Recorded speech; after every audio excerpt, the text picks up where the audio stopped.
Halo, berjumpa lagi di channel Yudi Santono. Oke, baik, kali ini kita akan bahas bab bangun ruang dan dimensi 3 ya. Saya ambil 2 halaman yang terakhir saja. Itu sudah cukup mewakili untuk semua ya, saya kira. Oke, baik, kita langsung ke nomor 12. Jadi di sini ada balok A, B, C, D, E, F, G, H.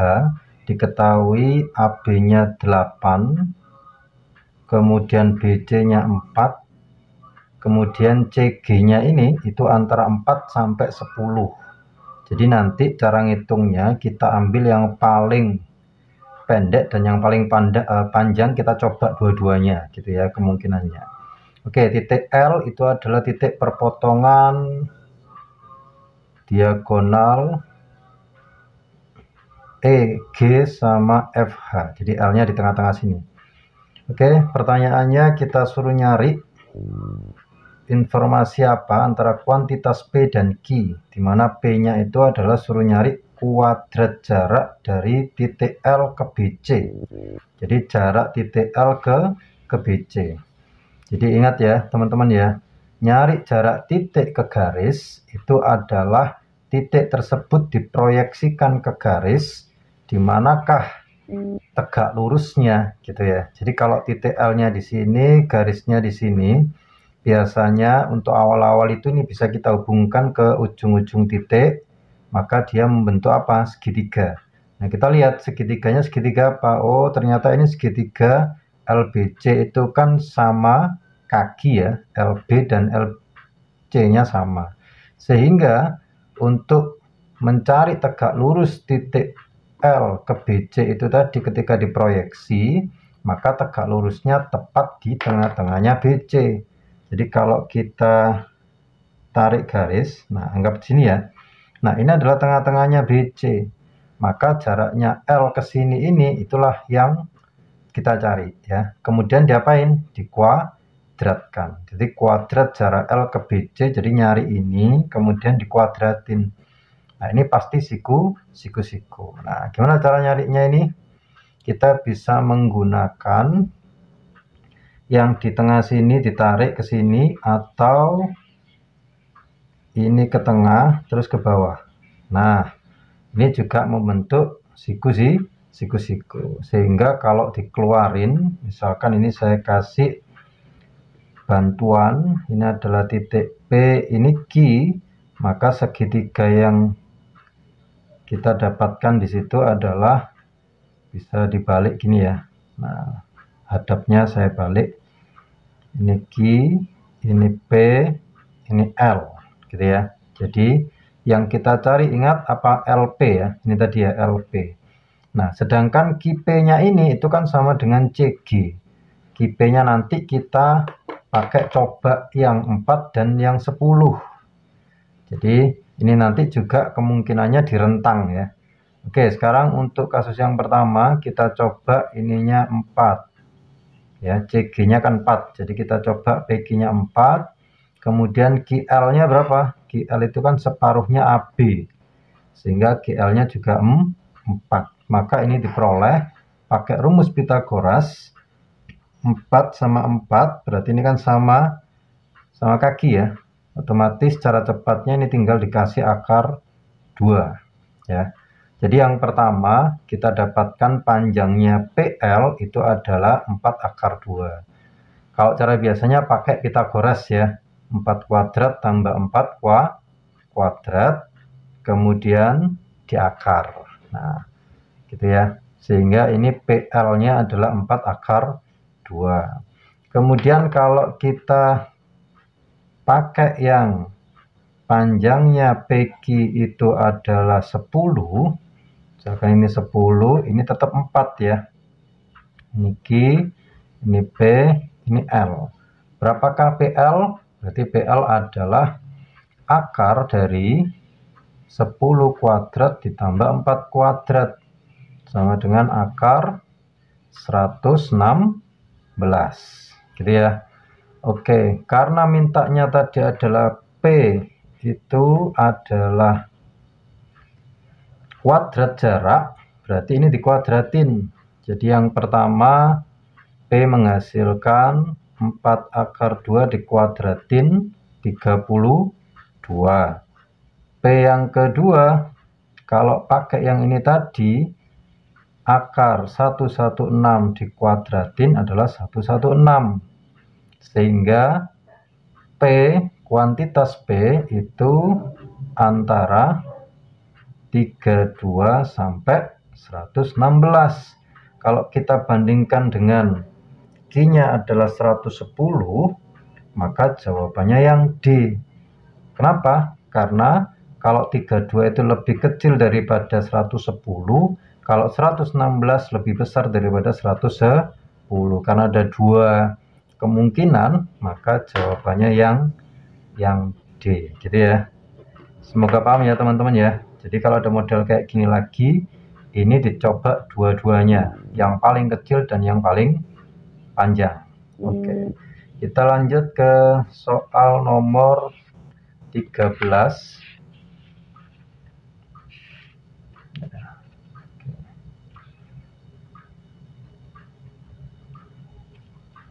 Untuk soal nomor 13 sebenarnya ini agak mirip dengan 12. Jadi diketahui bahwa A, B, C, D, E, F, G, H, AB-nya 6, kemudian BC-nya 4, CG-nya 2. Pertanyaannya adalah suruh nyari jarak K ke C. Jadi kuantitas P-nya itu jarak K ke C. K ke C, ini titik K, ini C. Berarti karena jarak titik ke titik maka langsung ya. Nah, tinggal dihubungkan aja. Jadi yang kita cari panjangnya ini berapa? KC ini berapa panjangnya? Nah, untuk mencari KC kita butuh bantuan segitiga siku-siku yang mana? Yang mewakili KC. Jadi KC yang ada di dalamnya. Oke, benar. Segitiga KCB atau KBC ya. Jadi di sini inilah siku-sikunya. Jadi segitiga KBC. Jadi kalau saya keluarkan segitiganya, bisa gini ya. Nah, ini B, ini C, ini K-nya. BC sudah diketahui 4. KB berapa? Nah, KB itu ternyata separuh dari EB. EB-nya kita cari dulu. EB kita cari dengan segitiga siku-siku EFB. Jadi ada 2, ada 6. Jadi kalau dikeluarkan juga segitiganya itu segitiga EFB. Di sini FB-nya diketahui 2, EF-nya 6, maka EB-nya adalah pakai Pitagoras. Akar 6 kuadrat ditambah 2 kuadrat. 36 sama 4, akar 40. Akar 40 itu 2 akar 10. Sehingga panjangnya KB itu kan separuh dari EB. Sehingga KB-nya berapa? Akar 10. Jadi ini dibagi 2 ya. Oke, setelah itu baru cari KC. KC-nya bisa kita cari pakai Pitagoras lagi. KC itu adalah akar 10 kuadrat ditambah 4 kuadrat. Akar 10 tambah 16. Sehingga akar 26 ya. Akar 26 itu kan 5 lebih ya.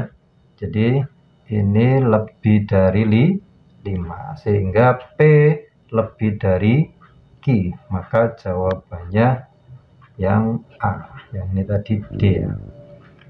Oke, semoga paham ya teman-teman. Jadi jawabannya yang A. P lebih besar dari Q. Oke, kita lanjutkan untuk nomor 14.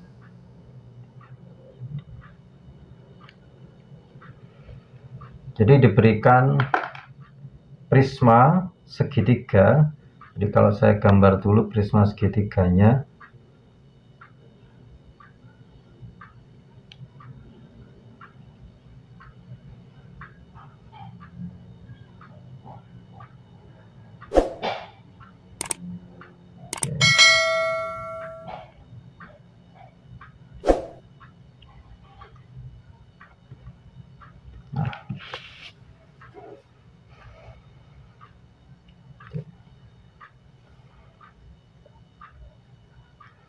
Jadi diketahui prisma segitiga ADEBCF dengan DA-nya 6. Jadi ini 6. Kemudian jarak E ke AD, ke AD itu adalah 3. Jadi jarak E ke AD-nya 3. Kemudian jadi kalau kita tulis, nah ini bukan di tengah-tengah ya, belum tentu ya, karena kita nggak tahu ini segitiga AED-nya tidak diketahui segitiga apa. Tetap ini karena jarak E ke AD itu pasti siku atau tegak lurus. Jadi ini diketahui 3. Kemudian pertanyaannya adalah berapakah tinggi prisma? Kita suruh menentukan dari pernyataan 1 itu diketahui volume prisma 180. Nah, apakah bisa mencari tingginya ini? Nah, kita cari dulu volume prisma, rumusnya apa? Prisma apapun itu adalah luas alas kali tinggi. Cara nyari volumenya.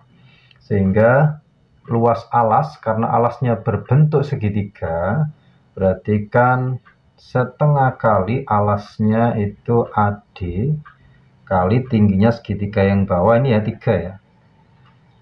Terus dikali lagi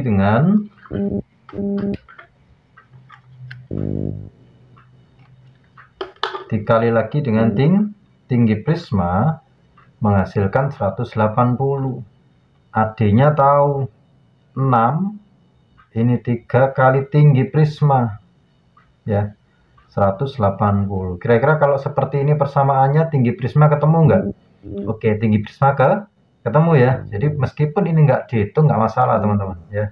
Jadi dari sini tingginya bisa ketemu atau bisa dicari.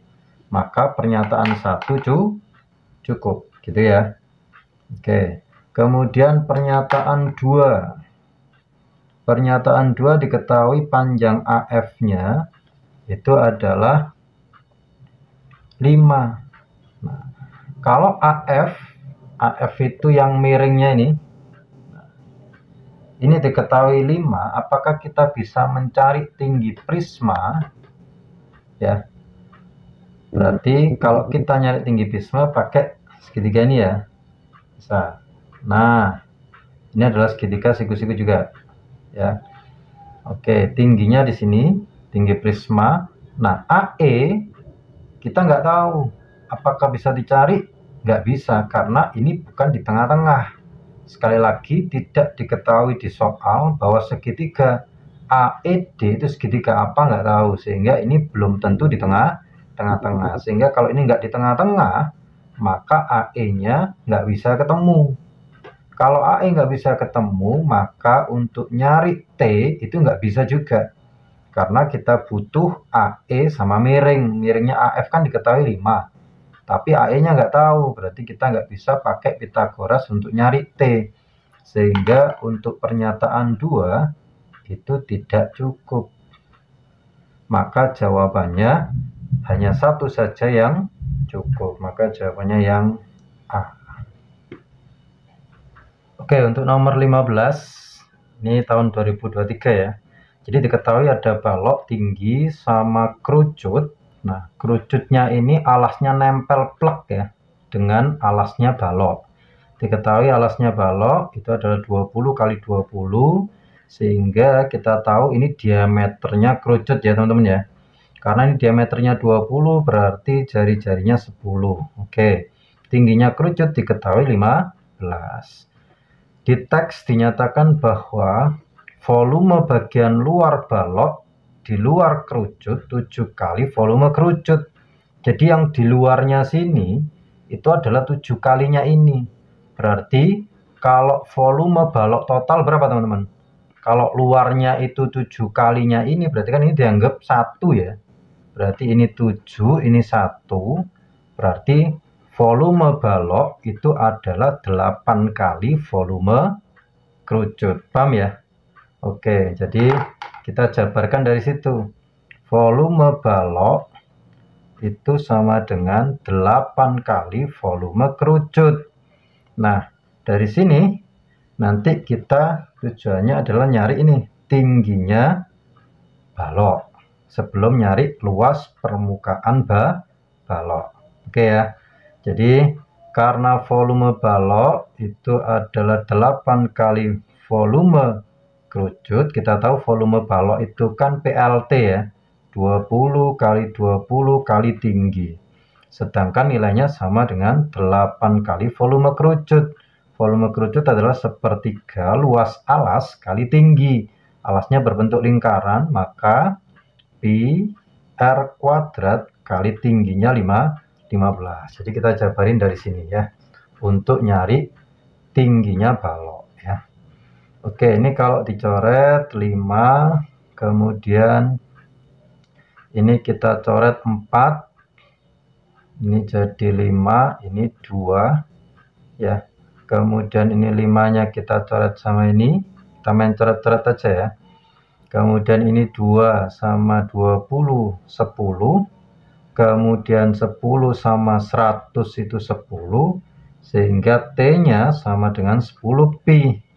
Oke, kalau T-nya sudah ketemu teman-teman, kita suruh nyari luas permukaan balok. Luas permukaan balok itu kan ditambah semua ya. Jadi luas alasnya sama atap itu kan 2 kali 20 kali 20, karena ini berbentuk persegi ya, 20 kali 20 ditambah sisi tegaknya itu ada 4 dan sama semua, karena alasnya sama-sama 20, sehingga ini ada 4 kali persegi panjang itu sama semua, berarti 4 kali 20 kali tingginya tadi adalah 10 pi, sehingga ini jadi 800 plus 800 pi. Jadi ini adalah luas permukaan balok. Maka jawabannya yang C. Gampang ya teman-teman ya. Semoga paham semua. Oke, untuk nomor 16 ini diketahui ada balok sama limas ya. Jadi baloknya diketahui alas panjangnya 9, lebarnya 6, tingginya 8. Jadi ini 9, ini 6, ini 8 teman-teman. Oke, kemudian volume balok sama dengan 4 kali volume limas. Tinggi bangun ruang adalah, jadi yang ditanyakan ini sampai sini ya. Nah, tingginya bangun ini berapa gitu. Oke, sebelum nyari tingginya ini berarti kita butuh tingginya limas ya. Kalau ini saya kasih T, maka kita jabarkan dari ini, volume balok sama dengan 4 kali volume limas. Jadi volume balok sama dengan 4 kali volume limas ya. Volume balok itu kan PLT ya, 9 kali 6 kali 8 sama dengan 4 kali volume limas itu kan sepertiga luas alasnya yang ini ya, 9 kali 6 kali tinggi kali T. Nah, T-nya berapa ini? Ini bisa kita coret. Nah, kemudian 4 juga bisa kita coret dengan 82. Sehingga T-nya adalah 6 ya. Ini kalau kali silang ke sana, 2 kali 3 itu 6. Sehingga tingginya limas itu 6. Maka tinggi bangun ruang berapa teman-teman? Oke, 6 tinggal ditambah 8 sama dengan 14. 6 tambah 8, 14. Maka jawabannya yang C. Gampang ya teman-teman ya. Oke, untuk nomor 17. Jadi di sini ada tabung sama kerucut, dan kerucutnya ada di dalam dan ngepres ya, atau pas. Diketahui seperti ini, tingginya 8, ini diameternya 12. Yang ditanyakan adalah perbandingan luas permukaan tabung dan kerucut. Jadi tinggal kita jabarin aja ya, luas permukaan tabung dibanding luas permukaan kerucut ya. Luas permukaan tabung itu kan 2 kali lingkaran, 2 kali pi r kuadrat ditambah luas selimutnya itu adalah 2 pi r t. Kemudian kalau luas permukaan kerucut itu adalah satu lingkaran, berarti kan PR kuadrat ditambah luas selimutnya adalah PRS. Nah, ingat ya, S itu adalah sisi ini, garis pelukis atau kayak miringnya ini ya. Kemudian T itu ada di sini, T. Nah, sama kayak 8 tadi. Oke, tinggal kita masukkan ke sini. 2pi R-nya adalah berapa teman-teman? R-nya 6 ya. Apakah ini bisa disederhanakan? Sama-sama punya R bisa. Kita sederhanakan dulu. Sama-sama dibagi R yang atas dan yang bawah, maka R-nya ini berkurang 1, ini hilang. Maka jadinya adalah 2pi R, atau langsung aja kita bagi semuanya dengan, jadi masing-masing dibagi 2, dibagi PR aja ya, langsung ya. Dibagi PR, ini juga dibagi PR ya. Sehingga ketika dibagi PR semua, maka hasilnya ini PR-nya hilang, sisa 2R. Yang ini dibagi PR, sisa 2T.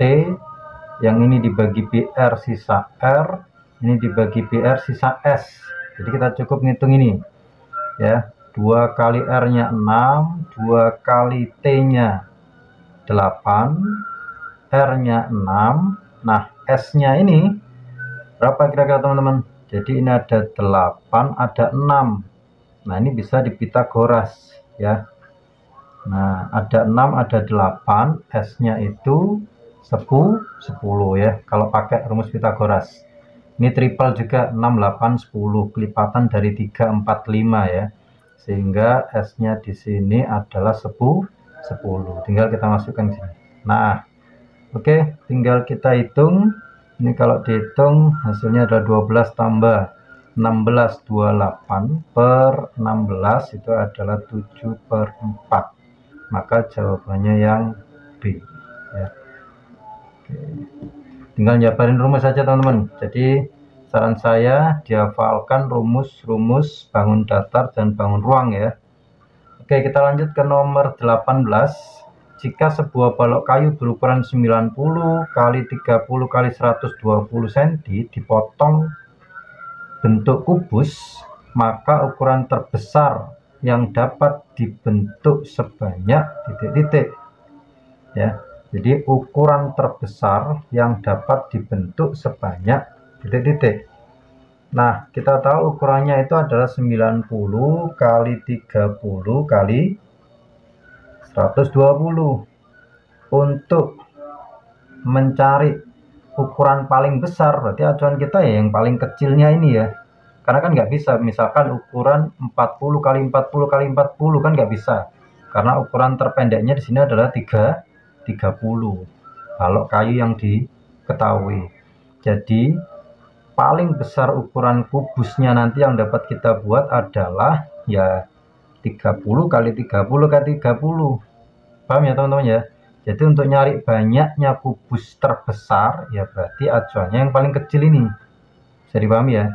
Jadi banyaknya kubus yang bisa dibuat ya ini tinggal kita jabarin 90 kali 30 kali 120 tinggal dibagi ukuran kubus yang kecil. Jadi ini ukuran balok dibagi kubus. Nah, ini adalah kubus terbesar ya. Ingat ya tadi misalkan 40 40 40 kan nggak bisa karena ukuran baloknya paling kecilnya 30. Jadi kita ngikutin ukuran yang terkecil ini, itu adalah ukuran terbesar kubus yang bisa dibuat. Oke, dengan seperti ini nanti bisa dicoret-coret ya. Ini habis, ini 4, ini 3, sehingga ada 12 kubus. Maka jawabannya yang B gitu ya.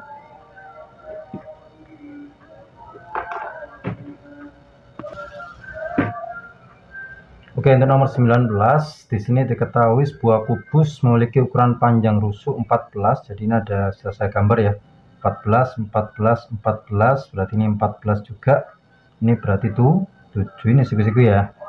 Jadi ada kerucut di dalamnya. Kemudian sehingga alas menyinggung bidang kubus serta titik puncak kerucut menyentuh bidang atas kubus. Jadi ini ngepres alasnya, atapnya atau lancipnya ini nempel di atap kubus gitu ya. Jadi gambarnya seperti ini. Tentukan luas permukaan kerucut tersebut. Nah, luas permukaan kerucut kita butuh garis pelukis ini, sisi garis pelukis. Ya, karena luas permukaan tadi kan luas lingkaran tambah luas selimut ya, kita butuh S. Kita cari dulu S-nya, berarti ada 7 ada 14. S-nya berapa? Jadi Pitagoras ya. Jadi S itu adalah akar dari 14 kuadrat ditambah 7 kuadrat. Jadi 7 kuadrat tambah 14 kuadrat. Nah, S sama dengan akar 49 tambah 196. Jadi S sama dengan akar dari ini, kalau ditambah 245 ya. Nah, 245 itu adalah ini bisa dibagi 49 kali 5 ya. Jadi 7 akar 5. Nah, S-nya sudah tahu. Tinggal cari luas permukaan kerucut. Itu kan tadi PR kuadrat ditambah PRS ya.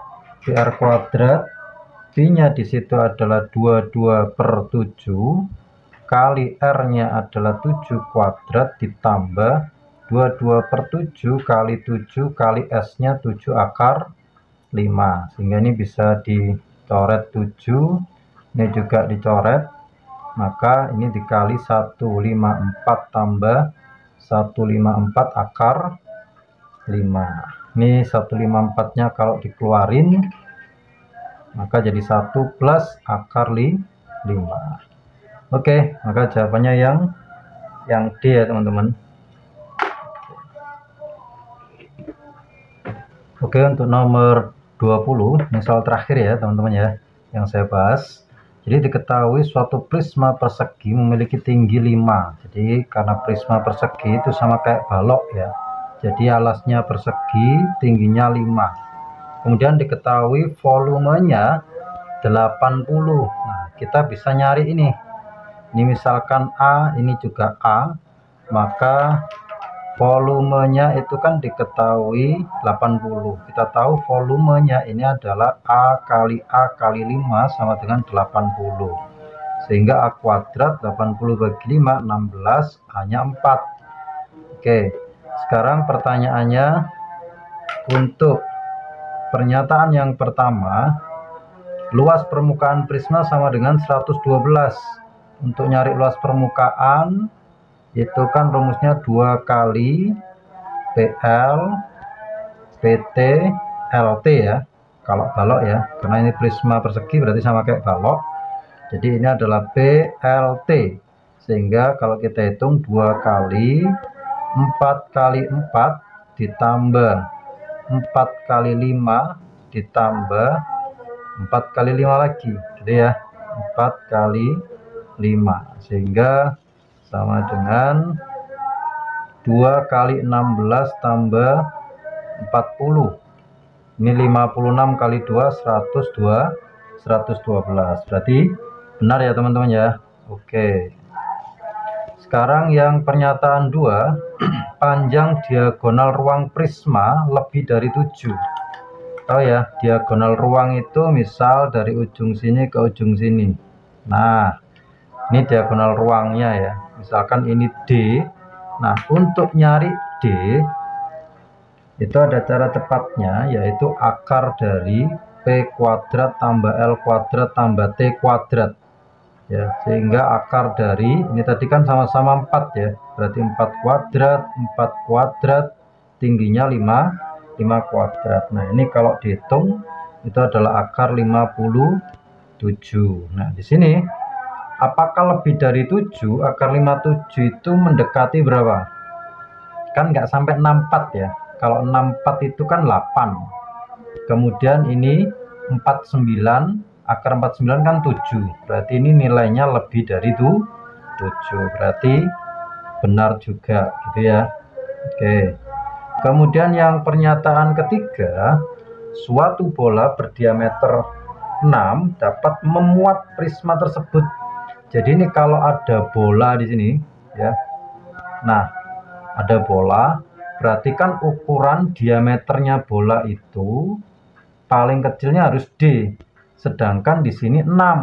Nah, 6 itu kan akar 36 ya, sedangkan di sini akar 57. Berarti kan bolanya lebih kecil. Berarti prisma ini nggak bisa masuk di bola tersebut. Paham ya? Jadi karena ini tadi itu lebih dari 7, sedangkan bolanya itu diameternya 6. Berarti ini nggak bisa masuk di situ. Paham ya teman-teman ya? Oke, semoga paham. Jadi karena diameternya bola lebih kecil daripada diagonal prisma, maka nggak bisa masuk.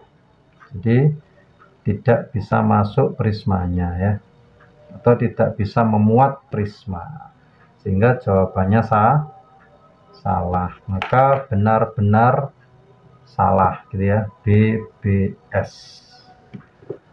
Oke, mungkin itu yang bisa saya bahas teman-teman di bab bangun ruang dan dimensi 3 di buku Angsit ini. Semoga bermanfaat, semoga bisa masuk PTN 2025, amin. Oke, sampai jumpa lagi.